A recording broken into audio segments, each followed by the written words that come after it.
राहतगंज नाम का एक गांव था। उसके आसपास में कोई भी हॉस्पिटल नहीं था। वहां पर हॉस्पिटल था तो सिर्फ डॉक्टर रितेश का। डॉक्टर रितेश इलाज के नाम पर गांव वालों से काफी मोटी रकम वसूलता था। वो काफी लालची था।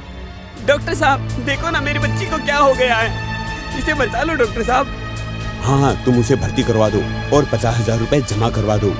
डॉक्टर साहब इतनी मोटी रकम मैं कहाँ से लाऊंगा, मैं तो गरीब आदमी हूँ।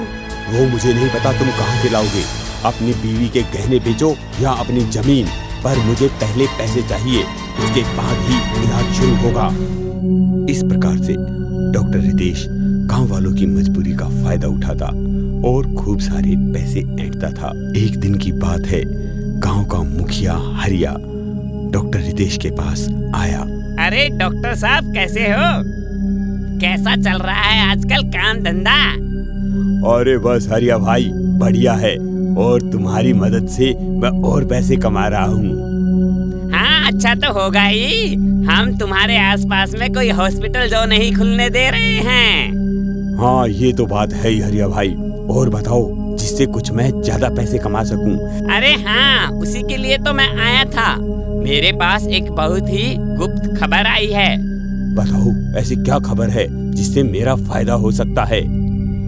देखो डॉक्टर, जो भी पैसा आएगा उसे आधा आधा बांटना होगा। हाँ तुम चिंता मत करो, तुम्हारा कमीशन तुम्हें मिल जाएगा। तो डॉक्टर सुनो, जो पास वाली हवेली है ना, वहाँ पर एक चुड़ैल रहती है, और उस चुड़ैल का जो दिल है वो सोने का है। हम उस दिल को निकाल कर बेच देंगे और करोड़ों रुपए कमा सकते हैं। हाँ? चुड़ैल और चुड़ैल का दिल? कैसी बात कर रहे हो हरिया, तुम मुझे मरवाना चाहते हो क्या? अरे तुम चिंता मत करो डॉक्टर, उस चुड़ैल को वश में करने के लिए मैंने तांत्रिक से भी बात कर ली है। हम तांत्रिक को लेके जाएंगे और चुड़ैल को सुला देंगे, और उसके बाद में तुम्हारे हॉस्पिटल में लाकर उसका दिल निकाल लेंगे। अरे वाह हरिया, तूने तो बड़ी अच्छी खबर सुनाई है। चल हम ऐसा ही करेंगे। ऐसा कहते हुए डॉक्टर और हरिया दोनों अपने साथ में तांत्रिक को लेकर पुरानी हवेली की तरफ निकल पड़ते हैं। पुरानी हवेली जंगल के बीच में थी, चारों तरफ अंधेरा, एक खौफनाक सा मंजर। हरिया, डॉक्टर और तांत्रिक थोड़े सहमे हुए, डरे हुए हवेली में पहुंचते हैं। एकाएक उनके सामने चुड़ैल आ जाती है। आज तो शिकार खुद चले आ रहे हैं, आज मैं तुम्हें नहीं छोड़ूंगी। चामुंडा, तुम हमें नहीं छोड़ोगी, हम तुम्हें ले जाने के लिए ही आए हैं। तुम मुझे ले जाओगे, ये तो समय बताएगा। इतने में तांत्रिक कुछ मंत्र पढ़ता है और चुड़ैल की तरफ कुछ फेंकता है। चुड़ैल पे वो चीज गिरते ही चुड़ैल एकदम से बेहोश हो और जमीन पर गिर जाती है। डॉक्टर, हरिया और तांत्रिक तीनों उठाकर चुड़ैल को हॉस्पिटल में ले आते हैं और स्ट्रेचर पर लेटा देते हैं। डॉक्टर ब्लेड लेकर चुड़ैल के शरीर को काट देता है। वो तीनों उसके शरीर के अंदर देखते हैं। एक चमकती हुई चीज उन्हें दिखाई देती है। वो चुड़ैल का सोने का दिल था। जैसे ही डॉक्टर उस दिल की तरफ हाथ बढ़ाता है, तभी चुड़ैल एकदम से जग जाती है। तुम लालची इंसान, मेरे सोने के दिल के लिए मुझे पकड़ कर लाए हो। अब तो तुम मेरे शिकार हो, मैं तुम्हें नहीं छोड़ूंगी। तांत्रिक, तांत्रिक कुछ कर, इसके ऊपर जल्दी से कोई ना कोई मंत्र मार। हाँ हाँ हाँ, मैं करता हूँ, मैं अभी करता हूँ। इतने में तांत्रिक मंत्र पढ़ने लगा। उससे पहले चुड़ैल तांत्रिक पर झपट पड़ी और उसके सिर को धड़ से अलग कर दिया। अब वहां पर सिर्फ हरिया और डॉक्टर बचे थे। हरिया, ये तांत्रिक भी मर गया, अब जल्दी यहाँ से भाग ले, नहीं तो हम दोनों मारे जाएंगे। हाँ बिल्कुल ठीक कहते हो डॉक्टर, जल्दी से निकलो, चलो भागते हैं। डॉक्टर और हरिया जैसे ही भागने लगते हैं तो कमरे के दरवाजे अपने आप से बंद हो जाते हैं।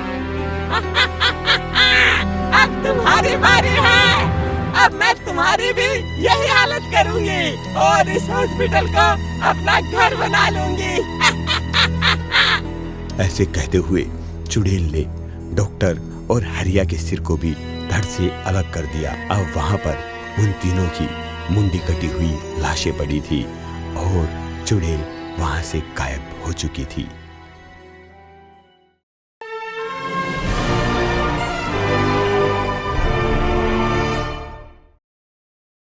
एक मनकपुर नाम का गांव था जहां रामू नाम का एक गरीब किसान रहा करता था। उस किसान के पास एक छोटा सा खेत था जहां वो बहुत मेहनत करता था। रामू के घर में रामू और उसकी पत्नी ही केवल रहते थे। वो दोनों बहुत गरीब थे। कई बार तो उन्हें बिना रात को खाना खाए ही सोना पड़ता था क्योंकि उनके पास 2 वक्त के खाने के पैसे ही नहीं हुआ करते थे। एक बार की बात है, रामू खेत में खेती कर रहा था कि अचानक से उसका कुदाल एक पत्थर जैसी धातु से टकराया और बहुत जोर से आवाज आई। रामू बहुत जोर से चौंक उठा। जैसे ही आवाज आई तो उसने आसपास खोदना शुरू कर दिया। खोदने के बाद वो क्या देखता है, एक बहुत बड़ा घड़ा जमीन में दबा हुआ निकला। रामू ने सोचा कि इस घड़े का मैं क्या करूँगा। ये सोचकर उसे सेब के पेड़ के नीचे ही रख दिया।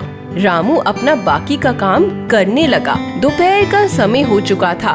रामू काम करके बहुत ज्यादा थक चुका था। वह अपना खाना लेकर सेब के पेड़ के नीचे खाना खाने आ गया।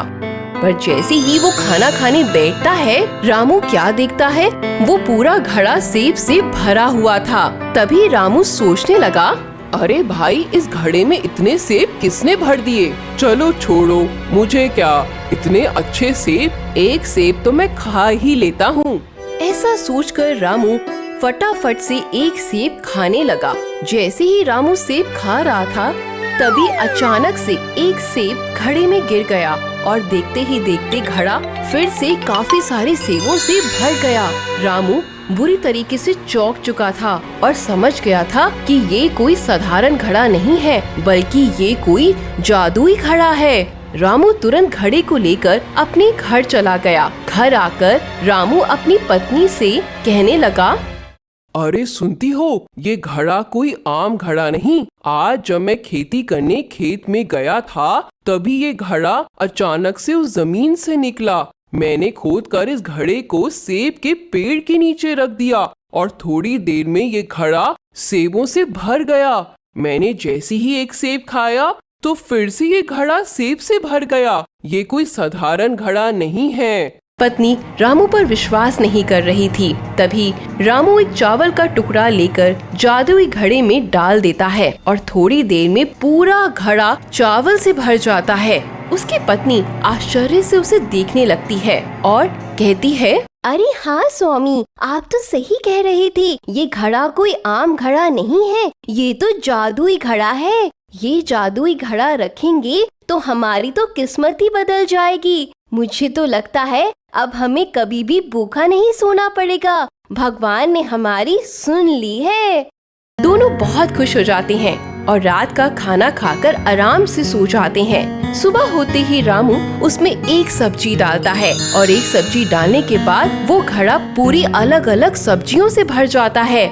इस प्रकार रामू खूब तेजी से मेहनत करके खूब सारा धन कमाने लगता है और धीरे धीरे वो बहुत बड़ा बंगला बना लेता है। गांव के सभी लोग रामू के बारे में बातें करने लगते हैं और कहते हैं, अरे भाई, तुमने उस रामू के बारे में सुना है? कहाँ बेचारे के पास में 2 वक्त की रोटी के पैसे नहीं होते थे और आज देखो गांव में सबसे बड़ा बंगला उसी का है। आखिरकार चक्कर क्या है? हाँ हाँ भाई, तुम सही कह रहे हो। ये तो मैंने भी देखा है। ऐसा करते हैं, हम चुपके से इस राज का पता लगाते हैं।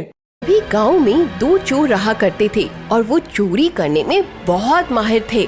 दोनों के घर जाकर खिड़की से छुपकर देखते हैं कि रामू एक सब्जी डालता है उस जादुई घड़ी में, तो बहुत सारी सब्जियां बनकर निकल जाती हैं। दोनों चोर बहुत खुश हो जाते हैं। उस जादुई घड़े को चोरी करने की योजना बनाने लगते हैं। चोर योजना के अनुसार रात के समय रामू के घर गए और जादुई घड़े को चोरी करके अपने घर ले आए।